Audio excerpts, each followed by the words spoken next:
Hello everyone, स्वागत है आप सभी का। तो पिछले लेक्चर में हम लोगों ने क्या किया था कि purely inductive circuit, purely capacitive circuit और प्योरली रेजिस्टिव सर्किट पढ़ लिया था। ठीक है, तो अब हमें आगे क्या करना है कि अब दो की कॉम्बिनेशन को पढ़ना है कि प्योर आरएल को हम अगर साथ में लगाएंगे तो क्या होगा, आरसी को और एलसी को। ठीक है, तो उसके आगे हमारा क्या है कि आर एल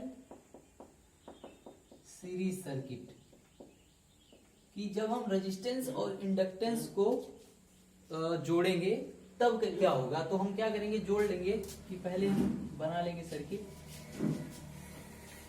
ये हमारा रेजिस्टेंस हो जाएगा और इसके साथ सीरीज में लगा हुआ इंडक्टेंस हो जाएगा। ठीक है, एल, और इसको हम जोड़ देंगे एक एसी वोल्टेज सोर्स से। तो ये V equal to V M sine omega T इसको मान लेंगे। तो इसमें जो करंट जाएगी मान लेंगे वो आई है। अब देखो दोनों सीरीज में लगे हैं तो इसके क्रॉस वोल्टेज अलग होगा, इसके क्रॉस वोल्टेज अलग होगा। तो मान लेंगे कि इसके क्रॉस जो वोल्टेज है वो वी आर है, वी आर है, और इसके क्रॉस जो वोल्टेज है वो VL है। क्या है, VL, और इसकी वैल्यू मान लेंगे R है और इसकी L है। ठीक है, तो अब क्या करेंगे, इसका अब VR VL हमारे अलग अलग होंगे लेकिन इसमें जो करंट जाएगी वो सेम होगी। तो पहले हम क्या करेंगे, इसका फेजर डायग्राम बना लें और इसका फेजर डायग्राम बना लें। उसके बाद एक दूसरे पे अध्यारोपित कर देंगे तो हमें ओवरऑल इसका रिजल्टेंट फेजर डायग्राम मिल जाएगा। तो हम जानते हैं कि प्योरली रेजिस्टिव सर्किट में जो फेजर डायग्राम हमारा आया था वो क्या आया था, दोनों सेम फेज में है तो पैरेलल होंगे। तो अगर हमारा वोल्टेज यहां बना दे रहे हैं, अगर हमारा ये वोल्टेज की फॉर्म होगी, ये वोल्टेज होगा तो इसी के पीछे हमारी ऐसे ही करंट होगी। तो ये क्या होगा, रेजिस्टेंस का हो जाएगा। ठीक है, और इंडक्टर वाले में क्या होगा कि इसमें वोल्टेज लीड करती है करंट से। तो अगर करंट हमारी यहां होगी तो वोल्टेज लीड कर रहा है तो वोल्टेज हमारा यहां हो जाएगा। अब ये वी आर होगा क्योंकि वी आर इसके क्रॉस है रेजिस्टेंस के, और ये हमारा क्या है, वी एल है इंडक्टर के क्रॉस रेजिस्टेंस। तो हमें क्या करना है, ओवरऑल इनका निकालना है फेजर डायग्राम। तो देखो क्या है, इंडक्टर क्या कहेगा कि जो भी करंट होगी और वोल्टेज होगा वो 90 का फेज डिफरेंस होगा, और इंडक्टर भी रेजिस्टेंस भी साथ में है। तो ये कहेगा कि दोनों सेम फेज में रहे, लेकिन दोनों को साथ में रहना है तो कोई ना कोई बीच का रास्ता होगा। ठीक है, तो हम क्या करेंगे, इनका जब ओवरऑल निकालेंगे तो दोनों को इसको उठा के इस पे अध्यारोपित कर देंगे। तो जो हमारा रिजल्टिंग फेजर बनेगा वो यहां बना देंगे हम। मान लेंगे ये करंट आई है और ये हमारा वी आर है। ठीक है, तो इसको उठा के जब इस पे रखेंगे तो ये आई हो जाएगा और इसके 90 डिग्री पे लीडिंग करता हुआ हमारा वी एल हो जाएगा। तो हमने क्या किया, इसका रिजल्टेंट बना लिया फेजर। ठीक है,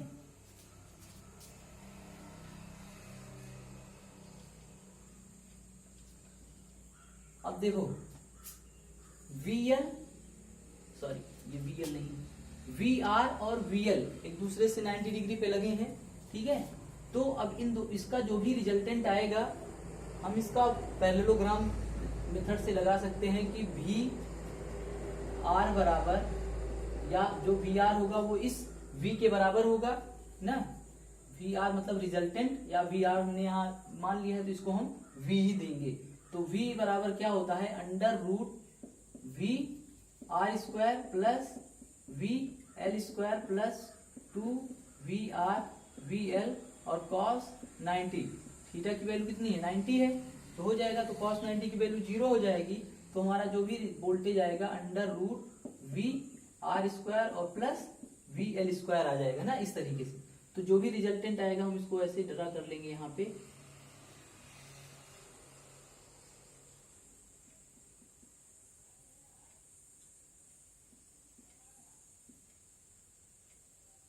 इन दोनों का जो भी रिजल्टेंट आएगा वो इसके विकर्ण से शो होगा, तो हम इसको मिला देंगे।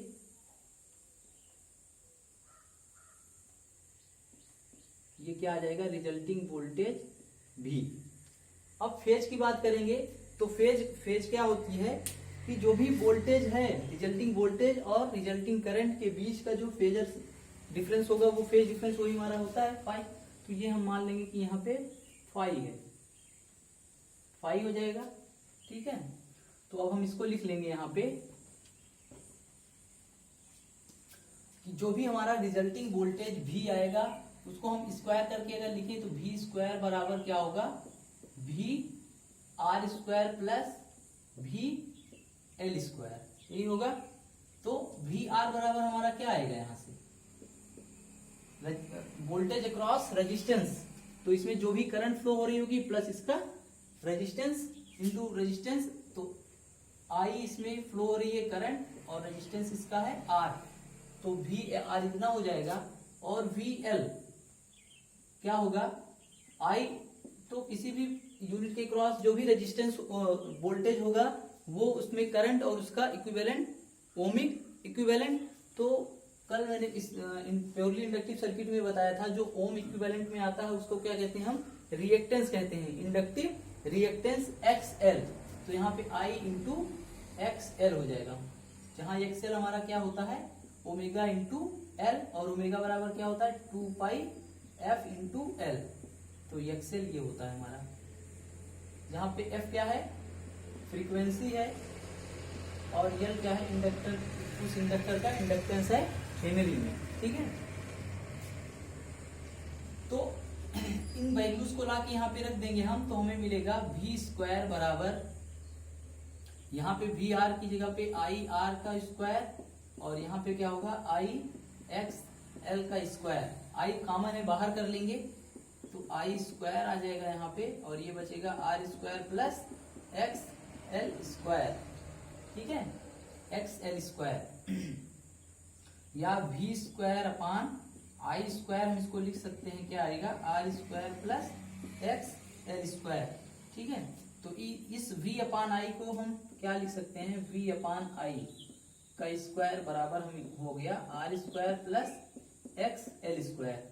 ये V अपान I क्या होता है, किसी भी सर्किट में, एसी सर्किट में, वो हमारा इम्पीडेंस कहलाता है। क्या होता है ये, V अपान I हमारा होता है इम्पीडेंस, इम्पीडेंस, और इसको हम डिनोट किससे करते हैं, Z से। किससे करेंगे, Z से, और इसकी यूनिट जो होगी वो हमारी ओम होगी। ठीक है, तो यहाँ से Z बराबर हमें मिल गया क्या, V अपान I, और ये जो I की वैल्यू वो हमारी ओम में आएगी। ठीक है, तो इम्पीडेंस क्या होता है, किसी भी सीरीज सर्किट में जो भी हमारा करंट फ्लो हो रही होगी उसके पाथ में जो भी व्यवधान या विरोध उत्पन्न होता है वो किसके कारण उत्पन्न होता है, इस इम्पीडेंस के कारण। ठीक है, जैसे रेजिस्टेंस होता था, अगर सिर्फ रेजिस्टेंस इसमें लगा होता था तो रेजिस्टेंस से काम चल, लेकिन इस इंडक्टर की वजह से भी जो भी करंट है उसके पाथ में विरोध उत्पन्न होगा, तो हम इसको भी कंसीडर करेंगे। तो जब इसके ओवरऑल को हम कंसीडर करते हैं तो उस केस में हम क्या कहते हैं, इसको इम्पीडेंस Z।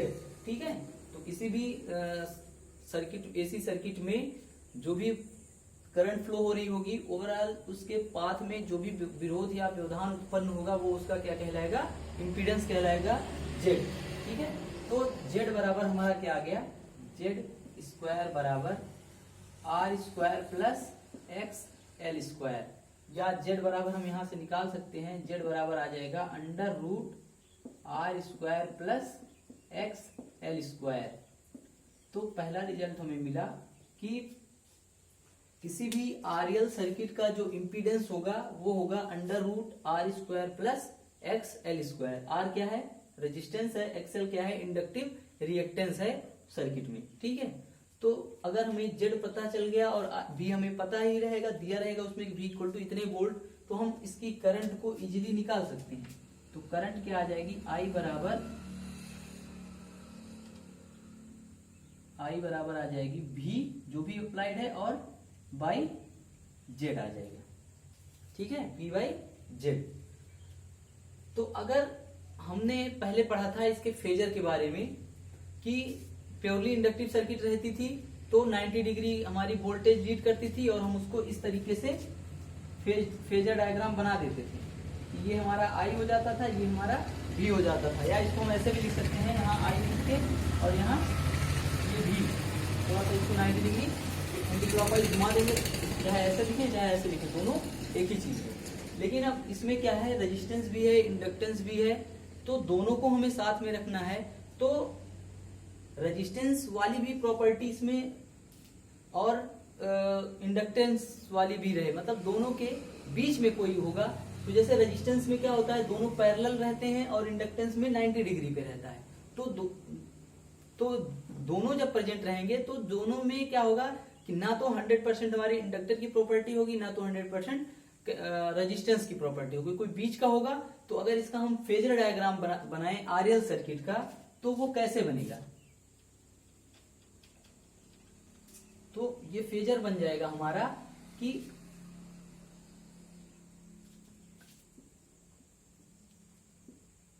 अगर हम मान लें ये हमारा वोल्टेज है, तो जो करंट होगी वो इससे किसी एक 5 डिग्री से लैग करेगी। 5 डिग्री से वो क्या होगी, लेस देन 90 होगी, क्योंकि 90 डिग्री मैक्सिमम केस में हो सकता है कि अगर प्योरली इंडक्टिव होती तो 90 डिग्री से हमारी वोल्टेज जो होती लीड करती। लेकिन अब इसमें रेजिस्टेंस भी है, तो रेजिस्टेंस क्या करेगा, उस 90 डिग्री को रिड्यूस करने की कोशिश करेगा। तो हमारा जो करंट होगी इससे 5 डिग्री पे लैग करती हुई इस तरीके से होगी। तो ये हमारा हो जाएगा फेजर डायग्राम आरएल सर्किट का, ठीक है। तो ये हो जाएगा। अब इसमें हमें पावर फैक्टर निकालना है। अगर इसका cos 5 पावर फैक्टर बराबर होता है R/Z, कि सर्किट में कितना रेजिस्टेंस है R और उसका कितना इंपीडेंस है Z। तो R/Z को हम क्या कहते हैं, पावर फैक्टर कहेंगे, ठीक है। तो ये आ जाएगा हमारा पावर फैक्टर। तो हमने क्या किया, इंपीडेंस निकाल लिया, करंट निकाल लिया और उसकी पावर फैक्टर निकाल लिया, ठीक है। तो अब देखो, अब इसमें पावर हम निकालेंगे तो पावर बराबर क्या होती है, P = V × I। लेकिन यहाँ पे क्या होगा कि इस फाई का भी रोल आ जाएगा इसके पावर में, ठीक है। तो हम यहां से पहले इसकी पावर को देख लेंगे। तो पावर को देखने से पहले हम इसके करंट कंपोनेंट के बारे में पढ़ेंगे कि करंट कंपोनेंट हमारा क्या होता है, ठीक है। तो इसको हम इतना अभी लिखेंगे, फिर पहले हम करंट कंपोनेंट पढ़ लेंगे कि करंट कंपोनेंट क्या होता है।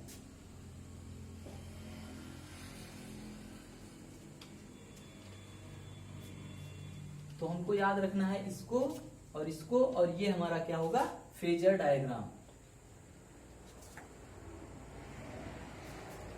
देखो क्या पढ़ना है, करंट कंपोनेंट।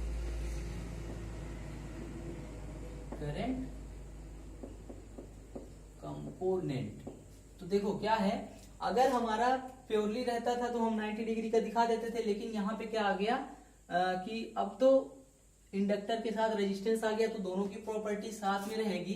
तो यहाँ पे अगर ये हमारा वोल्टेज है, तो अगर इंडक्टिव सर्किट है तो 90 डिग्री से हमारी करंट लैग नहीं करेगी, थोड़ा एक एंगल से कम, कुछ 90 से कुछ कम एंगल पे। तो मान लेंगे कि वो एंगल हमारा कितना है, फाई है।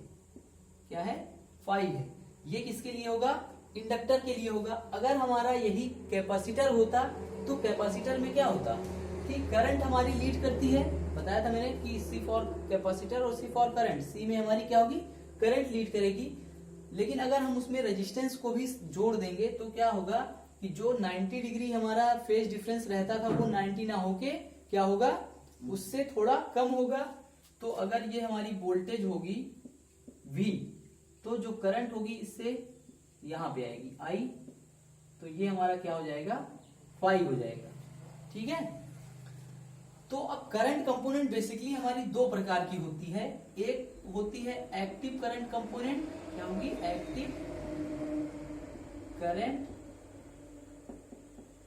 कंपोनेंट, और दूसरी होती है reactive current component, reactive current component, ठीक है। तो जो एक्टिव करंट कंपोनेंट होती है वो क्या होती है, देखो इस करंट को हम क्या कर सकते हैं, दो घटकों में वियोजित कर सकते हैं। एक होगा हमारा हॉरिजेंटल कंपोनेंट और एक होगा वर्टिकल कंपोनेंट। तो इसको जब हम वियोजित करेंगे तो एक कंपोनेंट हमारी यहां पे आ जाएगी आई कॉस फाई और एक कंपोनेंट हमारी वर्टिकल वाली हो जाएगी क्या, आई, और ये हो जाएगा क्या, साइन फाई। ठीक है, और वैसे ही जब इसमें हम करेंगे तो इस आई का एक कंपोनेंट होगा यहाँ पे, वो होगा आई कॉस फाई और एक कंपोनेंट होगा ये, और इसको हम क्या कहेंगे, आई साइन फाई। ठीक है, तो जो एक्टिव करंट कंपोनेंट होती है वो क्या होती है कि जो भी अप्लाइड वोल्टेज में, अप्लाइड वोल्टेज है उसकी जो फेज में हमारी कंपोनेंट होगी वो हमारी क्या कहलाएगी, एक्टिव करंट कंपोनेंट कहलाएगी। ठीक है, जैसे इस वाली केस में क्या है कि आई कॉस फाई है हमारी इसके फेज में, और इस वाले में कंडीशन में इसमें भी हमारी आई कॉस फाई है।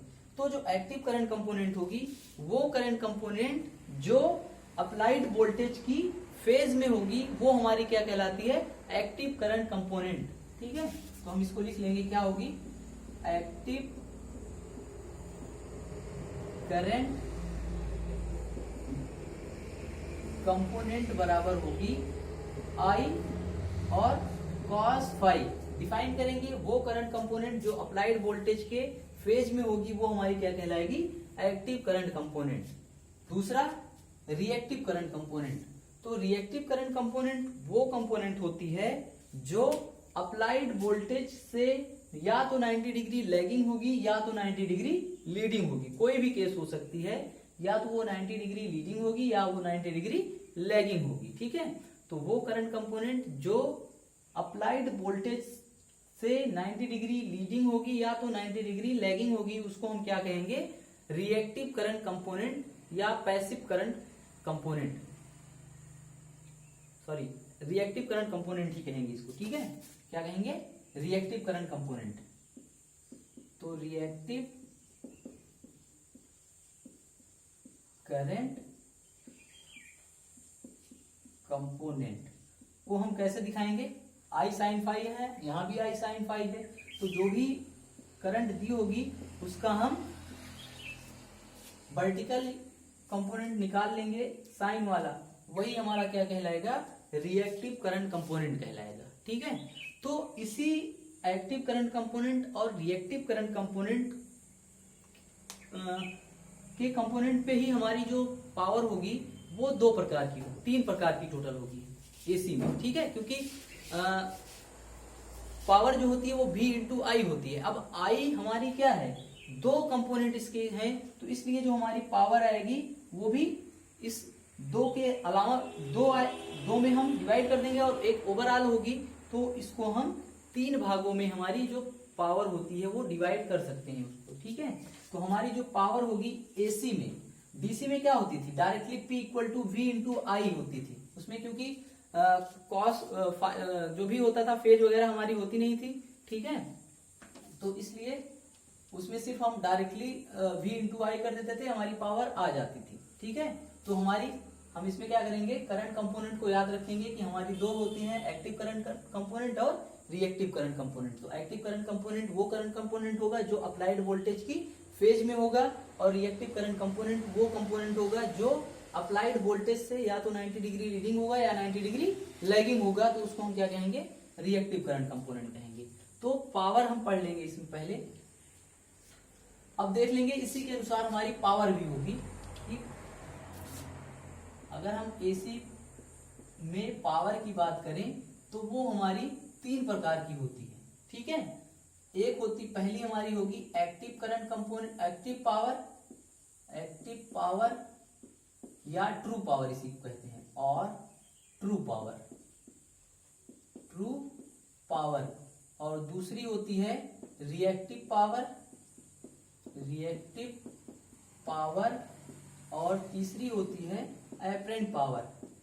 क्या होगी, एपरेंट पावर।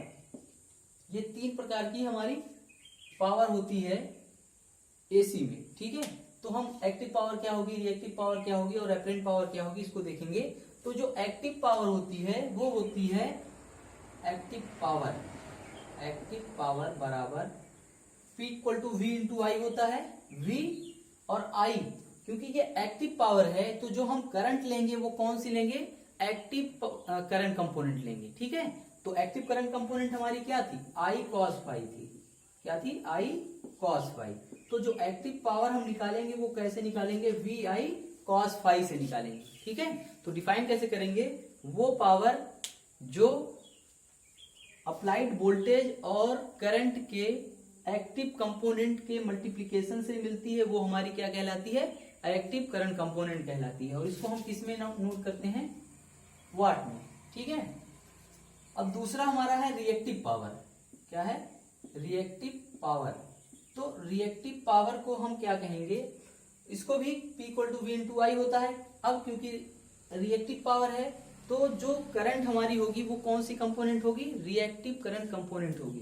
तो इसको डिफाइन कैसे करेंगे, वो पावर जो अप्लाइड वोल्टेज और करंट के रिएक्टिव करंट कंपोनेंट से मल्टीप्लाई करने पे प्राप्त होती है उसको हम क्या कहेंगे, रिएक्टिव पावर कहेंगे। ठीक है, वो क्या होगा, V और रिएक्टिव करंट कंपोनेंट हमारी क्या आई थी, I साइन फाई। ठीक है, ये आ जाएगी हमारी VI साइन फाई। तो इसको हम कहेंगे रिएक्टिव कंपोनेंट, रिएक्टिव पावर। इसको हम करेंगे मेजर किस में करेंगे, वोल्ट एम्पियर आर, VAR या किलो वोल्ट एम्पियर, और आर फॉर रिएक्टिव। ठीक है, तो रिएक्टिव वोल्ट एम्पियर या reactive current kilo volt ampere, इसमें मेजर करेंगे। ठीक है, अब अगला आता है एपरेंट पावर। ठीक है, तो एपरेंट पावर को हम कैसे दिखाएंगे, एपरेंट पावर। तो एपरेंट पावर जो होती है वो जो भी हमारा वोल्टेज दिया गया है उसके आरएमएस वैल्यू और करंट के आरएमएस वैल्यू के मल्टीप्लिकेशन के बराबर होगा। तो जो हमारी एपरेंट पावर आएगी वो क्या आ जाएगी, एपरेंट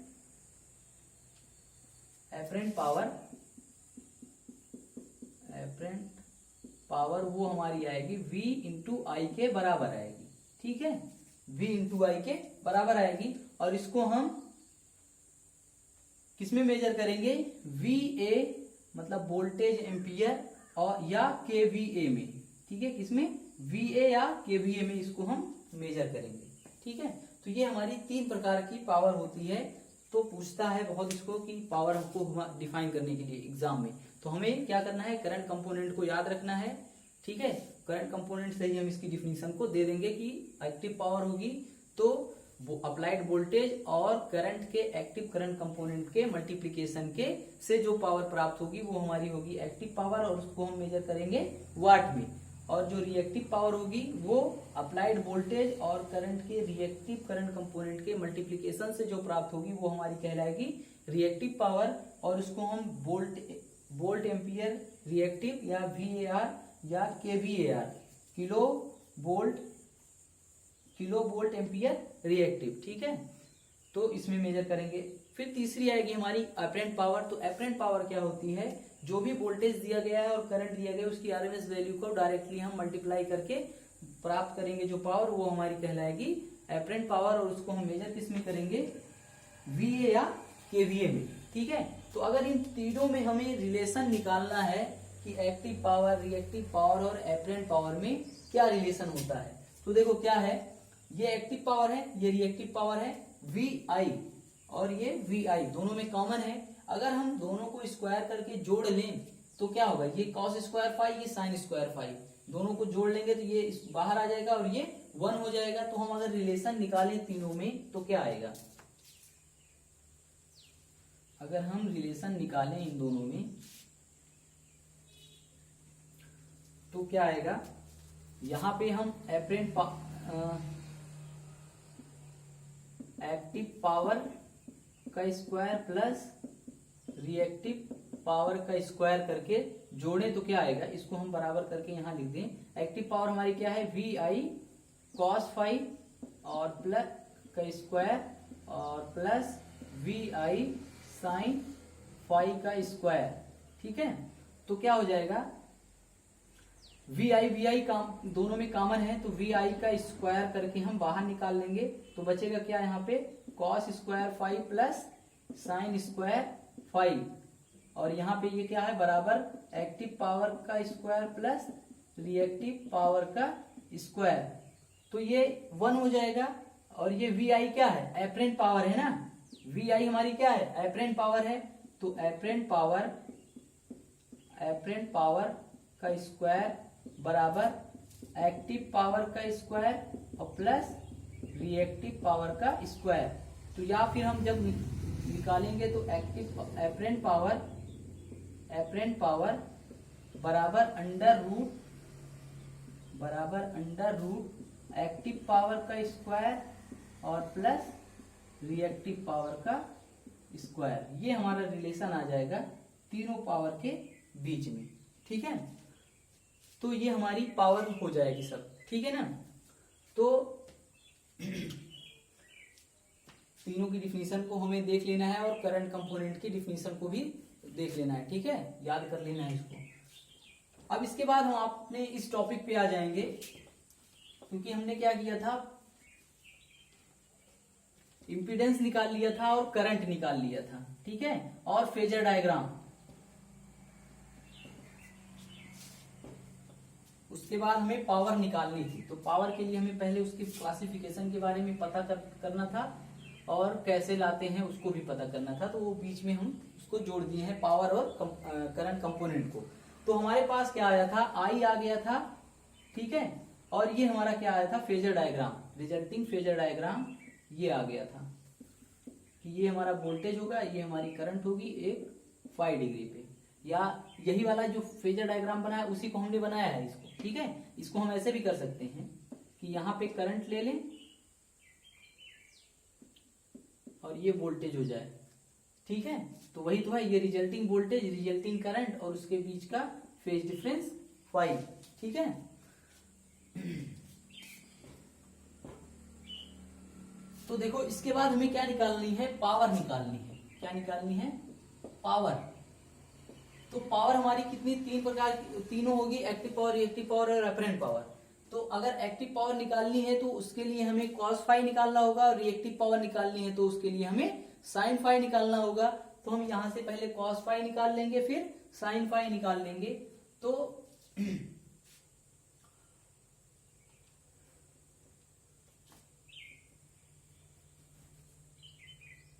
एक्टिव पावर निकालने के लिए हम क्या भी हमने हमें दिया होगा आई, हमने यहां से इस तरीके से निकाल लिया था कि वी वाई जेड बराबर आई होगा वी आई, और ये हमारा cos फाई हो जाएगा। अब cos फाई भी निकालना पड़ेगा यहाँ से, तो cos फाई हम निकालेंगे तो कैसे, आधार बटे कर्ण होता है, आधार पे क्या है भी आर है और कर्ण क्या है हमारा v है, ठीक है। तो अगर हम भी आर की वैल्यू क्या होगी हमारी आई इंटू आर होगी, और v बराबर हमारा क्या होगा आई इंटू जेड, क्योंकि ये रिजल्टिंग वोल्टेज है। तो रिजल्टिंग वोल्टेज को हम कैसे निकालेंगे, कितना इसमें करंट जा रही है और कितना ओवरऑल इसका ओमिक इक्विवेलेंट है, मतलब इंपीडेंस कितना है जेड, ये वाला यहां से निकालेंगे तो v बराबर आई इंटू जेड आएगा। क्या होगा ये आई इंटू जेड होगा, तो यहां से ये हमारा आ जाएगा आई इंटू जेड। तो cos फाई बराबर हमारा आ जाएगा r बाई जेड, ठीक है। अब ये हमारा इसको हम क्या कहते हैं, ये हमारा कहलाता है पावर फैक्टर, ये power factor r by Z है। इसको अलग लेक्चर में हम बता देंगे कि ये पावर फैक्टर होता क्या है, ठीक है। तो r बाई जेड आ जाएगा, तो हमारा यहाँ से एक्टिव पावर निकल जाएगी। अब रिएक्टिव पावर निकालनी है तो वी आई साइन फाई हो जाएगा, तो cos फाई निकालनी है साइन फाई निकाल लेंगे, अगर न्यूमेरिकली दिया है तो under root 1 minus sine square cos square phi से, या फिर इसमें लगा के हम निकालेंगे तो साइन फाई बराबर क्या आ जाएगा, साइन फाई बराबर आ जाएगा हमारा लंब बटे कर्ण, लंब पे क्या है VL है, VL है और कर्ण पे V है, तो ये क्या हो जाएगा IXL और IZ, ठीक है। तो यहाँ से हमारी साइन फाई आ जाएगी XL और डिवाइड कर देंगे Z से, तो ये साइन फाई आ जाएगी, यहाँ पे ला के रख देंगे, हमारी रिएक्टिव पावर भी निकल जाएगी। और एपरेंट पावर बराबर V इंटू आई डायरेक्ट लिख देंगे। तो ये हमारी इस तरीके से तीनों पावर आ जाएगी। ठीक है, अब अगर बात करें इसके पावर लॉस की कि RL सर्किट में हमारी पावर कितनी होगी, तो P लॉस बराबर अगर निकालें इसमें, तो देखो मैंने डेरिवेशन कराते समय बताया क्या, डेराइव कराया था कि जो प्योरली इंडक्टिव सर्किट होती है उसमें जो पावर होगी वो जीरो होती है, मतलब यहाँ पे कोई भी पावर का कंजम्पशन नहीं होगा। तो जो भी हमारी पावर जाएगी वो सिर्फ इस रेजिस्टेंस में ही लॉस होगी। तो जो भी लॉस होगी वो क्या होगी, आई स्क्वायर आर। ठीक है, क्या होगी, I square R power loss होगी RL सर्किट में। ठीक है, तो ये हमारा आ जाएगा power loss I square into R. ठीक है, तो हमें इतनी चीजें निकालनी होगी किसी भी RL सर्किट में। ठीक है, तो इसको हम पूरा अच्छे से देख लेंगे। सबसे पहले क्या है कि हम इसका फेजर डायग्राम बनाएंगे, फिर वहां से हम रिजल्टिंग वोल्टेज निकालेंगे VR और VL के टर्म में। ठीक है, वहां से फिर हमें Z मिल जाएगा, Z निकाल लेंगे। Z के बाद हम करंट निकालेंगे, करंट निकालने के बाद हमें पावर निकालनी होगी, एक्टिव पावर, रिएक्टिव पावर और अपरेंट पावर। ठीक है, और उसके पहले कॉस फाई और साइन फाई को भी इस फॉर्मूले से हम निकाल लेंगे। ठीक है, तो इसमें मैंने थोड़ा सा ऐड किया करंट कंपोनेंट को और पावर को। तो पावर और करंट कंपोनेंट को अलग से लिखना है, बाकी सारी चीजों को इसमें RL सर्किट में लिखना है। ठीक है, तो आज के लिए इतना ही। अगले लेक्चर में हम लोग क्या करेंगे कि RC सर्किट पढ़ेंगे कि अगर हमारे पास R और C का कॉम्बिनेशन है तो हम उसको एनालाइज करेंगे कि कैसे हमारे उसमें करंट का रिलेशन वोल्टेज से होगा, या कौन सी यूनिट लैग करेगी, कौन सी लीड करेगी। ठीक है, और पावर क्या होगी उसमें। तो आज के लिए इतना ही। नेक्स्ट लेक्चर में हम लोग RC सर्किट पढ़ेंगे। Okay, thank you.